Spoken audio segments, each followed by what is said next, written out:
want to talk to you about Bitcoin, because that is where you've seen an all-time high coming in around that $125,000 mark as well on October 6th. So you're looking at the total market value at about $2.45 trillion, fueled by institutional accumulation as well as macroeconomic shifts. Vansh, in fact, is joining in with more details.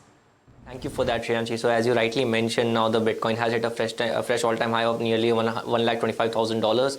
Now with this, the Bitcoin's total market value is about $2.45 trillion as well. Now moving on, let's also look at the performance of the Bitcoin versus a Nifty and the gold as well. Now what we have seen is that clearly the Bitcoin has massively outperformed Nifty and gold in terms of their 5-year returns. We have seen a 995% return coming in from Bitcoin versus 109% return from Nifty and gold as well.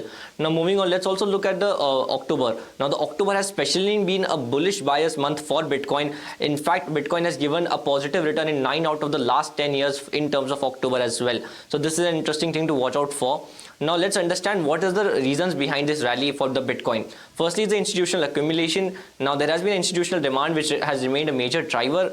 Also the BlackRock continues to hold around $65 billion of Bitcoin, and the corporate treasuries have also continued to accumulate this particular security as well.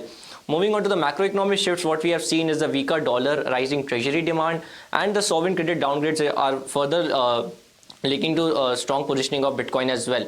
And lastly, if I talk about the US, the strong crypto confidence, we have Trump administration's pro-crypto stance pushing it for a strategic Bitcoin reserve and the easing ETF approval norms as well. Lastly, moving on to the recent developments in terms of Bitcoin, we have seen a BlackRock that has bought Bitcoins worth $446 million under their iShares Bitcoin Trust ETF. Now this enables the investors to get exposure to Bitcoin via exchange traded products. So it's basically more systematic way of investment, and this inflow increases the EBIT's total AUM to $109 billion as well. So this is how the overall picture is panning out for a Bitcoin as well. Absolutely, and this is how the overall picture is also panning out when it comes to Bitcoin.